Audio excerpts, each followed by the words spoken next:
La figura de Pitágoras ha estado rodeada por un halo de misterio a lo largo de toda la historia. A tal punto llega el desconocimiento y la incertidumbre que tenemos respecto a este filósofo, que ni siquiera tenemos documentos escritos del puño y letra de Pitágoras. Inclusive, ni siquiera tenemos documentos fehacientes de los discípulos más inmediatos de este filósofo. De este modo, sucede con Pitágoras un efecto sumamente interesante, y es que a medida que nos acercamos a la vida de este filósofo, la documentación que disponemos sobre sus actos, sobre su vida y sobre su pensamiento se reduce a tal simpleza, a tal punto que resulta completamente imposible llegar a una certidumbre respecto a cuál fue realmente su pensamiento concreto. En cambio, en la medida en que nos vamos alejando del tiempo de su vida y nos alejamos siglos del tiempo en el cual él vivió y sus discípulos se desarrollaron, resulta en cambio que la documentación y los registros sobre este filósofo y su supuesto pensamiento crecen y se abultan de sobremanera, algo que es completamente extraño precisamente por el hecho de que no tenemos completa certidumbre de los registros o de la documentación estrictamente proveniente de Pitágoras o sus conocidos, y en cambio nos alejamos de esas fechas y su pensamiento explota. Así pues, nos parece adecuado citar a Edward Seller, famoso historiador de la filosofía alemana, para quien, en su origen, el sistema pitagórico presentaba el carácter de la sencillez y la antigüedad, y estaba en armonía con el carácter o dirección general de la filosofía presocrática. En las exposiciones posteriores se acerca más y más a las teorías platónicas y aristotélicas, hasta el punto de que los pitagóricos de la era cristiana llegaron a sostener que Platón y Aristóteles habían recibido de Pitágoras sus ideas y le debieron sus descubrimientos. Ceferino González, en su Historia de la Filosofía, distingue a los itálicos y a Pitágoras entre ellos de los jónicos, en el sentido de que estos últimos habrían planteado y resuelto el problema cosmológico, esto es, sobre el origen del cosmos, en un terreno puramente material y sensible, mientras que los itálicos elevaron el problema a un terreno matemático, dándole un aspecto más racional y profundo, un modo de ser más universal y científico, en palabras del citado historiador. Nació en Samos en el año 582 a.C. Supuestamente, después de haber recibido clases con el filósofo Anaximandro, Pitágoras habría viajado alrededor de todo Medio Oriente, llegando inclusive, según ciertos historiadores, a la India y a la China. De este modo fue recogiendo a lo largo de su vida una serie tan abultada de saberes tanto filosóficos como técnicos científicos que precisamente gracias a esta abultada cantidad de saberes consiguió fundar escuela.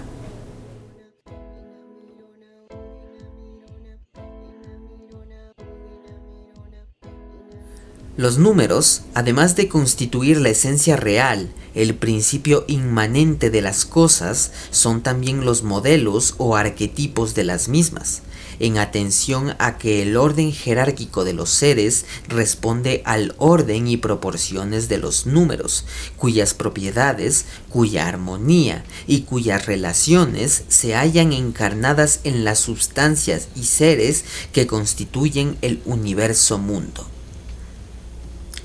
Del mismo modo que la infinita pluralidad de los números se halla contenida en la simple unidad, los pitagóricos concebían a la armonía en el orden de los números como una propiedad general también atribuible a los seres sensibles y mundanos, de tal suerte que, acaso análogamente a lo que Leibniz construiría siglos más tarde en su monadología y en su idea de la armonía preestablecida, los pitagóricos entendían que todo es armonía en el mundo, que la armonía es una propiedad de las cosas todas, tanto de las terrestres como de las celestiales. De este modo, con el paso del tiempo, la complejidad de la doctrina de los pitagóricos fue cada vez detallándose más, a tal punto que llegaron a concebir la materia como una diada proveniente de una unidad primitiva o mónada. Una tesis que según Ceferino habría sido más bien propia de los neopitagóricos antes que propia del maestro o sus discípulos. Así también, la afición de los pitagóricos por las matemáticas los llevó a atribuir a determinados cuerpos y a determinadas organizaciones sensibles unas correspondientes figuras geométricas. Es esta la razón por la cual Filolao atribuía al fuego la forma tetraédrica. Es esta la razón por la cual los pitagóricos podrían ser considerados precursores de la escuela atomística de Leucipo y Demócrito. Resulta interesante destacar el juicio que Ceferino mantiene respecto a la filosofía pitagórica, en tanto la aleja de cualquier elevación hacia una noción de un Dios espiritual y trascendente.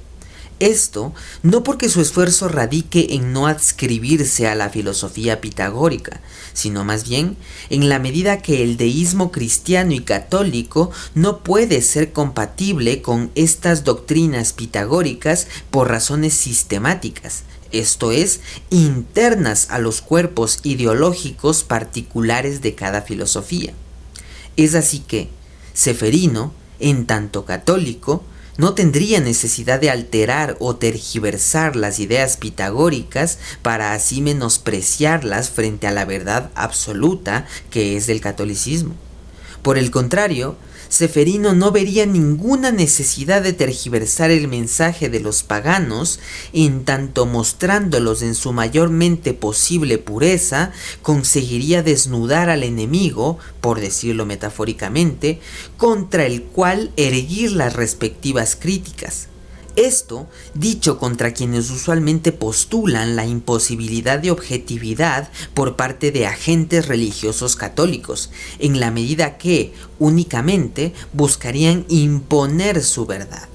Cuando semejante prejuicio, a mi modo de ver, funcionaría de modo gratuito e irracional, como un automatismo más bien bestial que filosófico.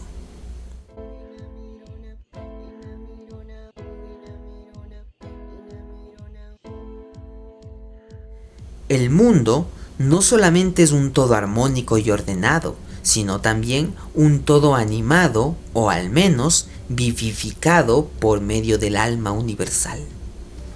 Tal cual se ha dicho al comienzo, en gran medida, los postulados más distintivos y característicos del pitagorismo emergen en la historia a medida que nos acercamos a los socráticos y sus precursores inmediatos. Es así que, más allá de remitirnos a enseñanzas propias del individuo Pitágoras, nos referiremos a un cuerpo doctrinal de ideas más o menos coherentes entre sí, englobadas bajo un rótulo más bien confuso que ha pasado a la historia como el pitagorismo. Siendo así, podemos considerar a la metempsicosis como una idea pitagórica llevada a tal punto de idealidad que llegaría a identificarse con un alma universal y etérea capaz de vivir aún más allá de un cuerpo animal o humano en donde yacer contenida. Ceferino, respecto a esta idea, tendrá la siguiente consideración,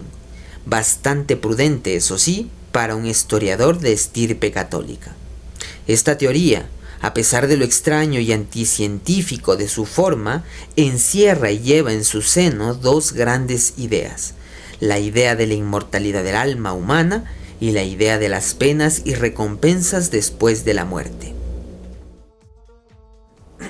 Así también, los pitagóricos definían al alma humana como un número capaz de moverse a sí mismo. Resulta importante esta definición en la medida en que podemos entender que a través de ella los pitagóricos entendían al alma como un ente capaz de poder dar principio a sus actos y por ende que podía darse la actividad espontánea en la particularidad individual de los sujetos. Con respecto al tema de la libertad humana, al parecer, Pitágoras habría tenido una concepción de la misma bastante coherente con su entorno presocrático, en el cual precisamente el materialismo les llevaba a ser completamente fatalistas y deterministas. Esto es lo mismo que, por ejemplo, Heráclito consideraba que había un destino que era completamente irremediable y ante el cual los sujetos individuales no podían hacer absolutamente nada. Sin embargo, resulta bastante digno de elogio el que un historiador católico como Ceferino, inclusive entendiendo este materialismo y este ateísmo que envolvía a la doctrina pitagórica, claro, en gran medida él, sin embargo, también daba determinados elogios a lo que había que dar elogios. Esto es, daba al César lo que debía ser del César. Simplemente escuchemos estas palabras. Los pitagóricos solían decir que la virtud es una armonía que debe conservarse por medio de la música y la gimnástica. Sin embargo, a través de estas fórmulas más o menos obscuras, parece muy cierto que la escuela pitagórica profesó máximas morales bastante dignas y elevadas, enseñando, entre otras cosas, que el bien consiste en la unidad y armonía de las operaciones del hombre, y el mal en la falta de esta unidad.